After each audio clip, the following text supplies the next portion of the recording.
It's Friday night. It's the preview show. It's the No Nay Never podcast.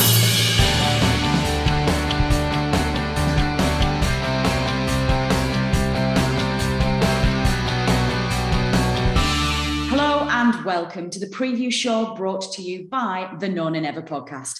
I'm your host, Natalie Bromley, but joining me as ever is the main man himself, the headliner and superstar of the preview show. It is, of course, Dave Statman Roberts. Dave, have you calmed down yet since Watford away? Yeah, kind of. Ready for Saturday. It's another big game. They don't stop coming, do they? But we're on a good run, on a roll. So let's hope it can continue for a little while yet. Yeah, definitely. It was very, for those of you who haven't caught it yet, the boys were in the analysis studio yesterday picking apart that Watford result and also looking about the implications of the really annoying Everton result on the Sunday as well, and what that kind of looks like from the league's perspective. So if you haven't yet checked it out, please do. You can get it from all good podcast providers. But Dave, I think what got me was the spirit of the win and the determination to go ahead and get 3 points. I think, and I don't mean this to be disrespectful to Daesh anyway, and I'm very conscious that it's very easy to say this when the poor guys have moved on clubs, but I think under Daesh we probably get the equaliser, but we've often been guilty of under Daesh of not going for that win. You know, we just get the point, and with so few minutes left to play, to protect that point on the basis that the point's a good point away from home regardless. But there's definitely a shift in that mentality under Jackson's side, isn't there?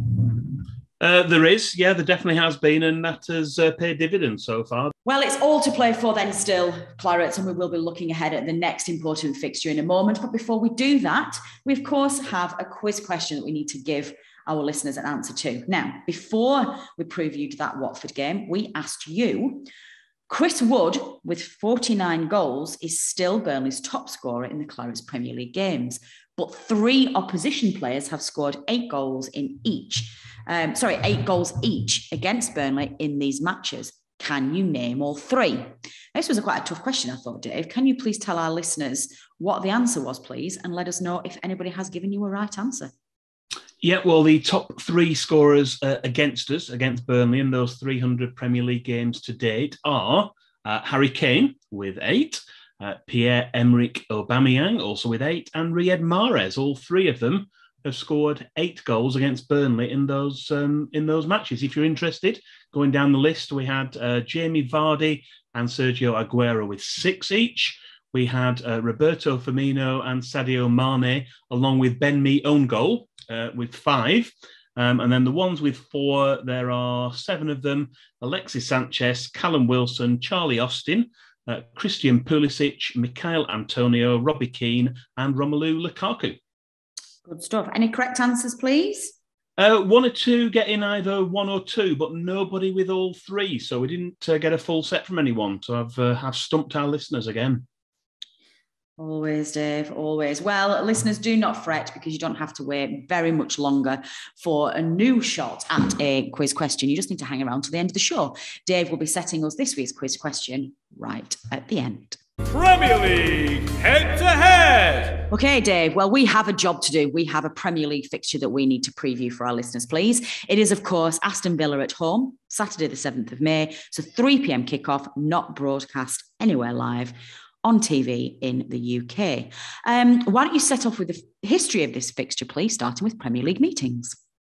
Yeah, our paths have crossed with Aston Villa in 4 of our previous 7 Premier League campaigns, meaning that this weekend will be their 5th visit to Turf Moor for a Premier League game. After a couple of draws and a defeat for Burnley, we enjoyed a memorable comeback win in January 2021, as we triumphed 3-2 in a match which many of us will recall watching on TV, as it was played behind closed doors. After Burnley had levelled the scores twice, through a Ben Mee header and a Dwight McNeil shot from the edge of the box, it was Chris Wood who headed in the winner. Prior to that, the 2 teams played out a 1-1 draw in November 2009, as an early header from skipper Stephen Caldwell was cancelled out by a late equaliser from Emil Heskey. Then in November 2014, a first-half goal from Joe Cole was cancelled out when current Villa striker Danny Ings put away a late penalty to earn Burnley a draw. The other game of the four, which we haven't mentioned yet, took place on New Year's Day 2020, when Wesley and Jack Grealish put Villa 2-0 up in the first half, and despite a Chris Wood goal with 10 minutes remaining, Burnley were unable to find an equaliser. Although we're focusing on the Premier League meetings, Villa's win on New Year's Day 2020 was their first at Turf Moor since the late 1950s, and was also their first league win at Turf Moor since 1936. Since Burnley were champions of England in 1960, Villa have played at Turf Moor 16 times. They've lost 9, drawn 6 in all competitions, as well as that win on New Year's Day 2020. So with our only home Premier League win being so recent, we've decided to go back in time a little bit further in pursuit of a suitable game to choose as our memory match. Memory match! Yeah, go on then. Why don't you tell us what that memory match is? As I've mentioned already, there are plenty of past Burnley home wins over Aston Villa to choose from. But we've gone back to November 1966 for a 4-2 win, in which one notable player who represented both clubs during his career scored all 4 of Burnley's goals to delight the Turf Moor crowd. After suffering 4 defeats in the previous 5 games, Burnley got back on track with a victory, but the result remained in doubt until the last 10 minutes of the game, as the late, great Andy Lochhead provided a devastating display of goal scoring. I've recently started adding in some Burnley Express headlines to provide some additional context for the Burnley Stats match database, starting with a period from the 1940s to the 1960s. So I can tell you that Keith McNee's Burnley Express match report included the following headline: Ruthless Lochhead hit devastating form. In terms of the game, Burnley trailed at the break as a chip goal by Johnny McLeod had given the visitors the advantage. Andy Lochhead equalised after 58 minutes, finishing with a left-footed shot after a shot from Gordon Harris had been blocked. And it was also Andy Lochhead who gave Burnley the lead 4 minutes later, as he finished with his right foot this time from a left-wing cross. Villa rallied, though, and drew level again after 79 minutes, when Johnny McLeod intercepted a back pass from Lochhead and set up Lou Chatterley to find the net past Adam Blacklaw. Andy Lochhead soon atoned for this error, though, and a minute later beat Colin Withers with a right-footed shot to complete his hat-trick, and then added another with a trademark header to make it 4-2 after 85 minutes. Club Connection! Now, our next section is one that I'd completely forgotten about, Dave, and it took me by surprise when we were doing our pre-recording run-through, and that is, of course, a club connection. Because, of course, this is the first time we've played Villa this season, Dave. It's a strange one. Yes, we're in May and we haven't played them yet, so we're kind of going back in time to the first half of the season when we did the club connection section and looking back at some of the players who've played for both teams. I've already mentioned Andy Lochhead, sadly died in March of this year in the recap of our chosen memory match, and he remains a legend at both clubs. But let's take a look at the other players who have played for Burnley and Aston Villa since the Second World War.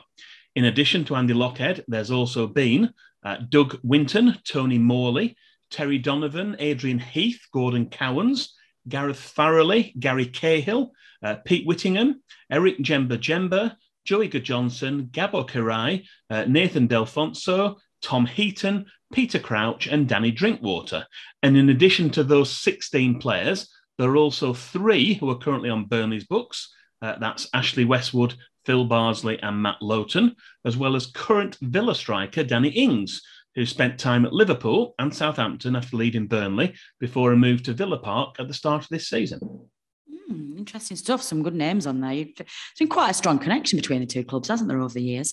Yeah, certainly has. What about on this day then, Dave? What have you picked for us following the same date from previous years? On this day! We've got a smaller pot to pick from this time. We're into May, and many seasons from the past ended in April. So there are just 13 past Burnley matches to choose from this time in our On This Day section. Burnley have just 4 wins from those past games. So let's go back and see if we can uncover some notable results. The final league game of the 1920-21 season was a 2-2 draw against Sunderland at Turf Moor. The Clarets had already been crowned as champions in a season that included a record-breaking run of 30 league games unbeaten. On this day in 1932, Jack Kelly scored the only goal as Burnley beat Nottingham Forest 1-0 at Turf Moor in the final league game of that season. And that was it until after World War II. In 1949, Harry Potts' early goal was cancelled out by a second-half strike from Stan Mortensen, as Burnley drew 1-1 with Blackpool at Bloomfield Road in the season's final game. And in 1963, Ian Towers scored the only goal in a 1-0 away win at Leyton Orient, which left Burnley in fourth place. Due to the severe winter, Burnley still had 2 matches left to play that season. 1966 saw our first defeat on 7th of May, as an unfortunate Alex Elder own goal gifted Leeds United a 1-0 win at Turf Moor. And then there was just one match in the 1970s. That was a 3-1 home win over Notts County in 1977. A player we mentioned as playing for both sides, Tony Morley, he scored 2 of Burnley's goals in that match. In 1983, as Burnley struggled for second division survival, we picked up a point in a 1-1 draw at home to Grimsby Town. Well, we could have really done with all 3. The following year, 1984, saw a heavy 4-0 away defeat against Scunthorpe United at the old showground. And in 1988, we thought that a late George Garney goal had earned us a home draw against Cardiff, until Jimmy Gilligan scored a late winner in a match which was marred by some unnecessary disruption from pitch invasions in the closing stages. Despite losing the last league game of the 1993-94 season, 4-1 at Exeter City on 7th of May 1994, 6th place Burnley recovered to earn promotion via the playoffs after getting past Plymouth Argyle and Stockport County. But the last game of the following season, on 7th of May 1995, that was a 1-1 draw against Bolton Wanderers at Burnden Park, with the Clarets already resigned to relegation back to the 3rd tier. There have been 2 more games since the year 2000. In 2011, a J. Rodriguez goal was cancelled out by a late equaliser from Craig Bellamy, as we drew 1-1 with Cardiff City at Turf Moor. And then in 2016, there was a memorable trip to the Valley to see Burnley beat Charlton Athletic 3-0, continuing a run of 23 undefeated and confirming the championship title. Sadly, the only trophy on display that day was inflatable. So to summarise, Burnley have won 4, drawn 5 and lost 4 of 13 previous matches on this date, with 16 goals for and 18 against. Good stuff. Scouting report! Well, that brings us up to speed with the history of this fixture, Dave. So why don't you bring us bang up to date with the future, starting with our scouting report? As we're in the rather unusual situation of this being the first time we've played each other this season, we haven't yet had a chance to give you our lowdown on Aston Villa. However, as we play the home game this weekend and then the return fixture at Villa Park just 12 days later, then we're going to try our best to split the content and not repeat ourselves too much in our scouting report section. Stephen Gerrard left Rangers to take up the Villa Park hot seat in November of last year. That was after the departure of Dean Smith. After starting with a 4-3-3 formation, Stephen Gerrard's used a variety of formations, including 4-4-2, 4-3-2-1 and 4-1-4-1.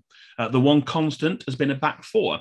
And for their last Premier League match, that was a central defensive partnership of Callum Chambers and Tyrone Mings, with Matty Cash and Luca Dean as fullbacks, playing in front of Emi Martinez. Ollie Watkins played as a lone striker. That was in the match against Norwich City. Tim Arogunam played a holding defensive midfield role with Coutinho, Jacob Ramsey, John McGinn and Leon Bailey in front of him. Danny Ings came off the bench in the second half and combined with another substitute, Emu Buendia, to score Villa's second goal. We're going to save the recap of Villa's 2021-22 transfer activity and their best performing players for when we have the return fixture, which takes place at Villa Park a week on Thursday. That's the 19th. But in terms of missing players for Saturday, there appear to be 3 players who are ruled out. They are Morgan Sanson, Leon Bailey and Courtney House. Well, you've heard what we think about our opposition for the weekend, but you know we don't like to leave it there. We like to bring you some updates from the actual fans of the club themselves. This week, we are joined by Cole Pettem, who is the host of the Holtecast podcast, and he's going to tell us how he's feeling ahead of this weekend's game in our Opposition View. Opposition View! Hello, No Nay Never listeners. This is Cole Pettem from the 7500 to Holtecast podcast and Aston Villa podcast. I've been asked by the lads over on the pod to kind of give a little inside scoop into the comings and goings and proceedings of Aston Villa Football Club and kind of look at Saturday's game as a whole as it comes up at Turf Moor. So kind of to dive into the Villa perspective, how has this season went? Well, unless you've been living under a rock, it's been quite an eventful one for Villa as a whole. Of course, starting the season, losing Jack Grealish in the summer, then Dean Smith kind of having a little bit of an unbalanced start, a little bit of uptick, beat United 1-0 at Old Trafford, which never happens for Villa as long as I can remember, to be honest, if not longer. All was going good, and then it went bad with 5 losses on the bounce. Dean Smith gets sacked. Don't really know what's going to go on. Stevie G comes in and saves the day. Uptick in form, downtick, uptick. 4 losses on the bounce, a draw against Leicester, a win against Norwich, and now we're basically where we are right now heading into Saturday. It's definitely been a very, very dismal season from the high hopes many villains really thought we would hit, basically from the very end of last season. I think last season we finished on roughly 55 points. We're at 40 right now with, 4 games to play. Still haven't played Burnley yet this season, which in May is extremely odd, but you know what? The last 2 years have been extremely odd, so it is what it is. So Burnley to play twice. Of course, we still have to play Palace as well. And our old friend Jack Grealish on the final day, Man City. Should be very, very interesting. Hopefully we can get a little result there and kind of screw them over a little bit. But anyways, you can tell I have no hard feelings. But yeah, in a kind of little bit of a gist, this season has been massively underwhelming for us Villa fans, as I've kind of stated before. And I mean, it's just been one unbalanced thing after another, and hopefully heading into the summer we can finish this season a little bit stronger than we started it, and hope for better things to come under Steven Gerrard's reign as a Villa boss. Still a little bit skeptical, but nonetheless I will give the man some time and hopefully he turns things around. But anyways, going over to the game on Saturday at Turf Moor, it's going to be a tricky one to call. I mean, I say that Villa don't particularly do well against physical sides, and for some reason every time Villa play Burnley I'm never that confident. Of course we beat them, or you guys I should say, 2-0 in the 2019-2020 season at Turf Moor. I think that was the Boxing Day game where Wesley got hurt and all that controversy came about. Aside from that, I think of last year's events where we lost 3-2 2-1 leaders and then somehow just threw that away. Oh, so typical Villa at times. So it's going to be a mixed bag. Really, ever since Sean Dyche has left, Michael Jackson has Burnley playing still a physical style of play, but you're showing a little bit more creativity and expressing yourselves a little bit more on the pitch. So as pleasing as that can be for some on the eye, I guess for an opposition standpoint, you really never know what you're going to get. But I'm going to go with a 1-1 scoreline. I feel like a draw is probably due here. That gets us to 41, gets you guys to 37. I think Burnley will be safe, but nonetheless, we'll have to wait and see what comes the end of the season. But anyways, thanks for having me on, lads, and might as well say it now, but up the Villa. What about the referee then, Dave? Who's in the middle at the weekend? We've got David Coote. He's a Nottingham-based official. He's already taken charge of 2 Burnley matches so far this season. He was at Turf Moor in August on the opening day of the campaign, as Brighton came from behind to snatch all 3 points. And he was also the official in charge for our away game at the Emirates against Arsenal in January. And that match ended 0-0. I don't think he had a particularly convincing performance in either of those games, but hopefully we won't be bemoaning his performance at 5 p.m. on Saturday afternoon. In terms of all of his past matches involving Burnley, we have 5 wins, 5 draws and 4 defeats in his previous 14 games in all competitions, including the Championship, and it's 3 Burnley wins out of 9 for Premier League matches only.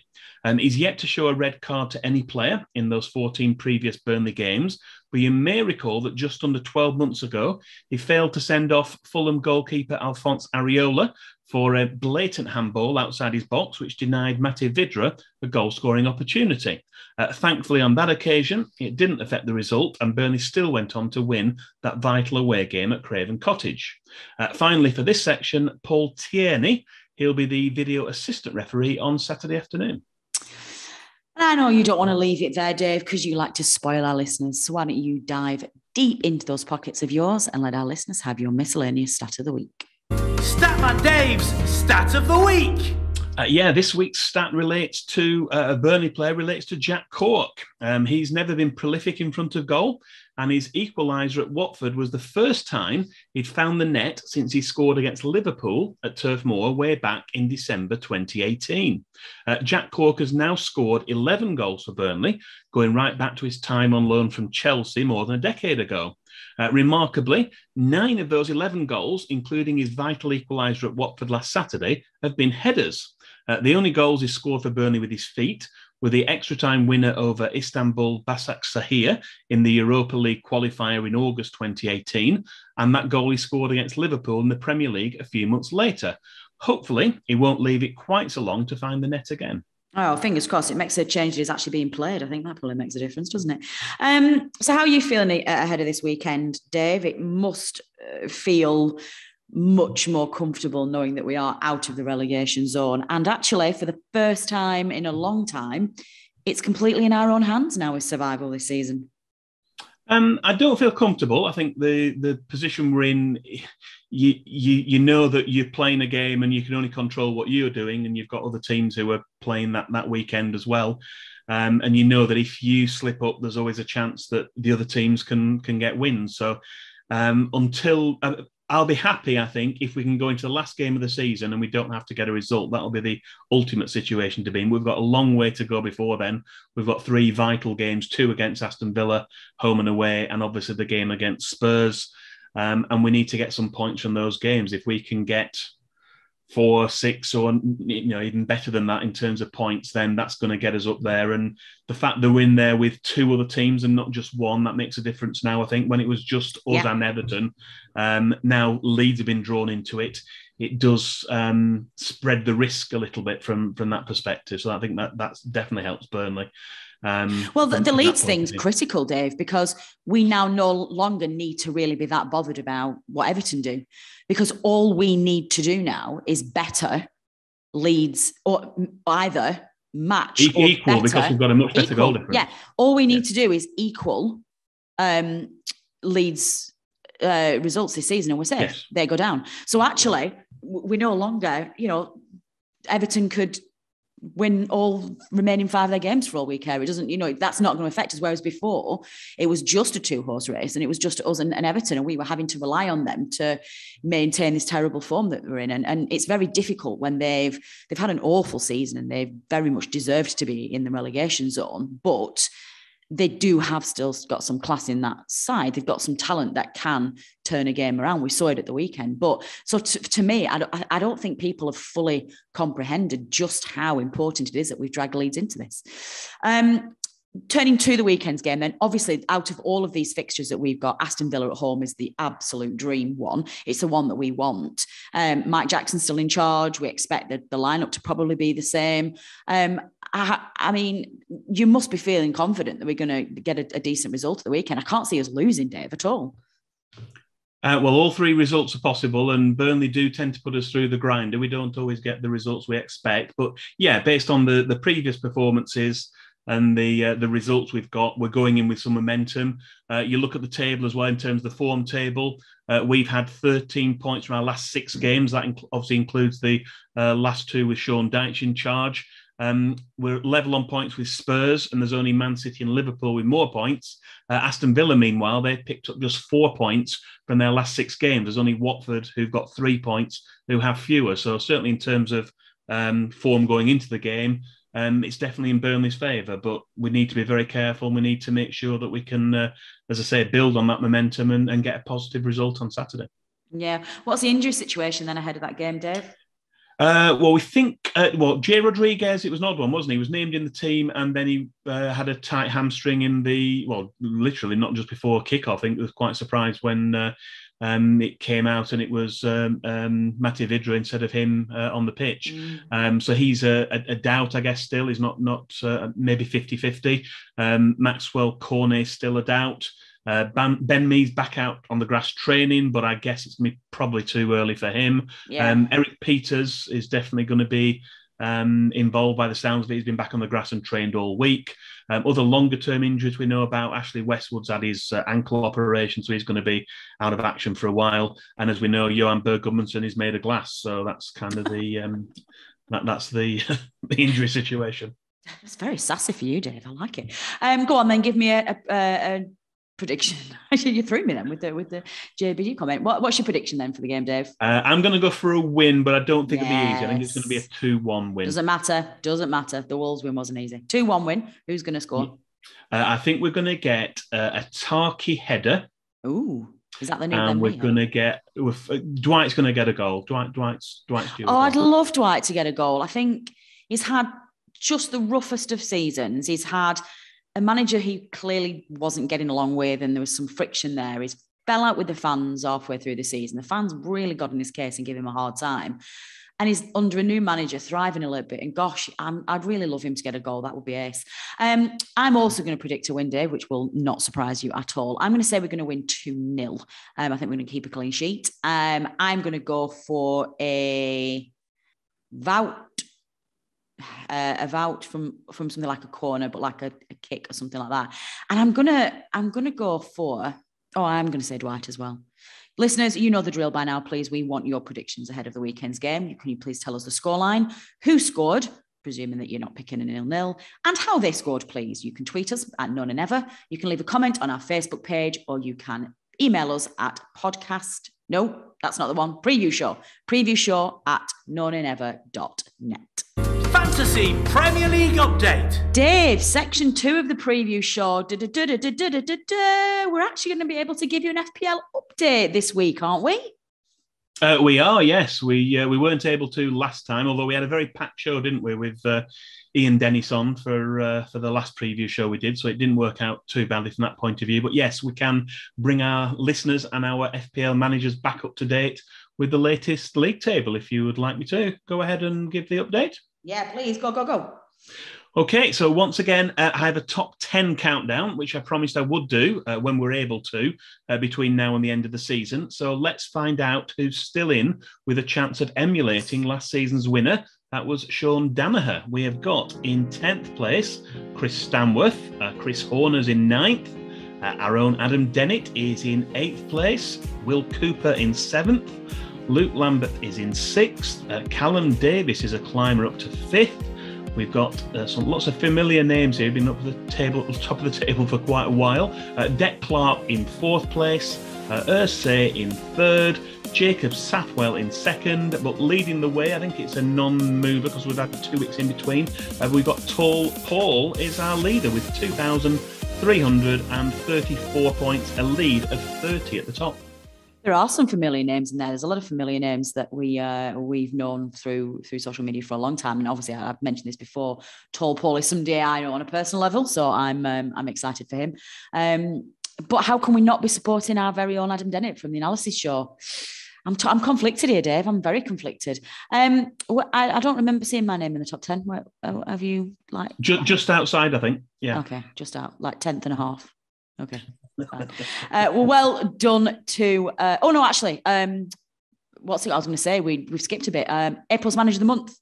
Yes, we can reveal now that April's Manager of the Month because we're now into May. All the weeks and the games from April are complete, and I can reveal that the winner for April's Manager of the Month is Callum Davis. Excellent. Who accumulated a very impressive 398 points in the month of April. In second place was Aidan Thompson with 371, and David Entwistle, who had been leading for a while, was in third place with 345.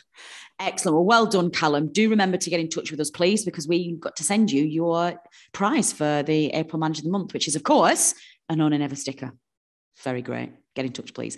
What about the FPL Cup then, Dave? What's going on with that? I keep forgetting about that because I got knocked out in the first round. Yeah, I've kind of forgotten about that, but we can give an update now. We've got down to the last 8. So basically this week, the coming game week is going to be the last 8. It'll be the semi-final for game week 37. And then the last game week, the end of the season, will be the final. So we've got, in our last 8, we've got Edward Taylor versus Craig Smith. We've got Jason Howarth against Basil Ilenikena.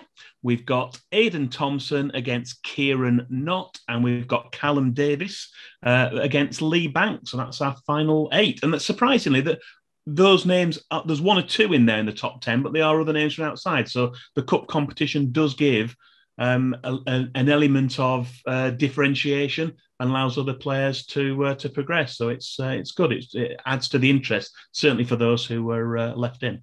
Yeah, it certainly does. I hope they do that again next season, actually, because I think they will. Yeah, and I think I'm going to pay even more attention next season to FPL than I have done this season. That wouldn't be difficult, would it? Hey, Dave, right?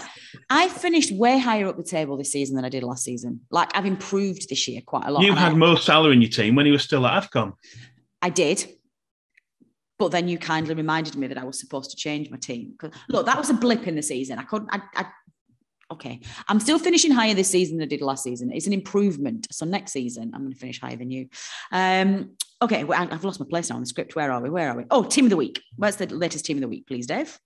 The theoretical best team of the week would have been worth 130 points, plus double points, for whichever player was selected as captain. But the best score of any manager, that's out of the 9 million plus, was 129, and the average was 44. So well done if you at least scored above average points. Anyway, here's the best 11 from last week, including 2 Burnley players. We've got the team in a 5-4-1 formation. So we had Jordan Pickford in goal. In defence, we had a couple of Man United players and a couple of Arsenal players. So we had Varane, Telles, Gabriel and Holding. We had Diaz of Manchester City in there as well. That was the back 5. Our midfield 4 included 2 Burnley players. We had Josh Brownhill and Jack Cork, the 2 goal scorers, along with Bissouma of Brighton and Heung-min Son of Tottenham, and Danny Welbeck of Brighton up front on his own. The high scorer of all those 11 players was Heung-min Son, who got 19 points. Very impressive. Very impressive indeed. Well, due to lots and lots and lots of rearranged fixtures between now and the end of the season, it's actually possible that this may be the last FPL update that we're able to do for you before all of the remaining preview shows are done, mainly because they're all likely to be recorded with some matches still outstanding. So we actually think, me and Dave worked this out before we started recording, we think that this might be the last update before we reveal the final placings in the last preview show of the season. Dave, goodness me, that's a cliffhanger. That's going to be, this is it now, guys. You have got 3 match weeks left to use all your bonus chips to really think about your transfers and get up that table as quickly as you can. And we will be revealing who has won the 2022 Known and Never FPL League in the last preview show. And Cup. Oh, yes, and Cup. We're going to need to do 2 prizes this year. Listeners, I didn't think this through. I'm going to have a word with producer Matt. Matthew, we're going to need 2 prizes this year. Anyway, moving on, Dave. Let's deflect that by giving our listeners this week's quiz question, please. Statman Dave's quiz question. I hope I've made this slightly easy this week. I think I was getting a bit of flack for making the questions too difficult. So this week's quiz question, and there were some clues earlier in the show, relates to the player we mentioned for our stat of the week. And the question is, against which team did Jack Cork score his first Burnley goal, and what was the year? Ooh, well, how do our listeners get in touch to submit their answers, please, Dave? You can tweet us or send us a direct message on Twitter. That's at @NoNameNever. You can email us to the dedicated email address we've got, which is previewshow@nonamenever.net, or you can also reply to the post we're going to put up for the preview show on either the No Name Never Facebook page or on YouTube. And then the answer to this quiz question will be revealed at the start of our next preview show, which is for our away trip to Spurs. That takes place at the Tottenham Hotspur Stadium next Sunday. That episode should be available for you to listen to next Friday as usual. Before we let our lovely listeners go then, Dave, please, what have we got in terms of community news? Well, firstly, a regular reminder to bring a tin for the bin. Central Lancs Clarets are going to be accepting your donations of tinned items at the collection points around Turf Moor prior to Saturday afternoon's match. So please bring something along if you're able to, as the Burnley FC and the Community Kitchen Food Bank is now helping more people from the local community than ever before. And a couple of well dones. Firstly, to the incredible support of the 2,200 Clarets fans who made the trip to Watford last week.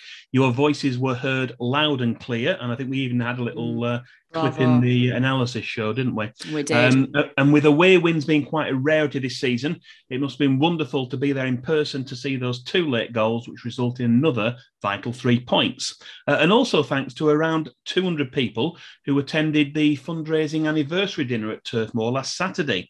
The sale of tickets for the night, along with generous donations for the raffle and auction, helped to raise a very healthy amount of money for Captain Fantastic John Pender.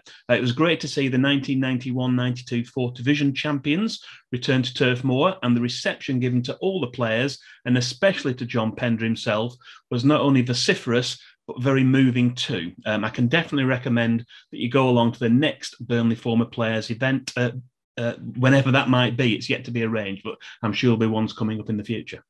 Yeah, I think you're kind of in the know with that now, though, Dave, aren't you? You're going to be our Former Players Association correspondent, I think, next season, aren't you? You've been yeah, I'll hopefully bring whatever news I can on that next excellent season. Yeah, well, there you go. There you go. I'm just giving you more jobs to do, Dave, because you're not quite busy enough. Yeah, definitely. I mean, that's all really, really great news. That the crowd at the Watford game was incredible. It did us all immense pride.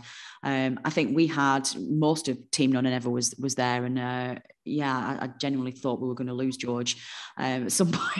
Bless him. And I think Tom was a little bit incoherent as well, and Rich. I think we've got so many great photos from all of us. I'll share them on social media this week as well. It was very funny. That's all we've got time for then, listeners. My thanks go to everybody who has contributed to making this podcast, to Cole Pettem, is it Pettem or Pattem? Pettem, I think, for providing us with an opposition view. Turf Moor Stadium announcer Dominic Walker for his specially recorded preview show announcements. To producer Matt for getting all of this together and getting it out onto the airwaves. And of course, Dave Statman Roberts for just putting in a phenomenal amount of work to get the preview show out there.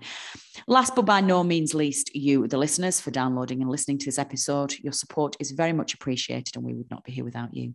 The analysis show should be back on Tuesday as normal, looking back on what will hopefully be a 4th successive win in the Premier League and keep the mighty Clarets out of the relegation zone. And Dave and I will be back next Friday night as usual, looking ahead to that away trip to Spurs. Do take care of yourselves and your loved ones in the meantime. This has been the preview show brought to you by the Known and Never podcast. Until next time.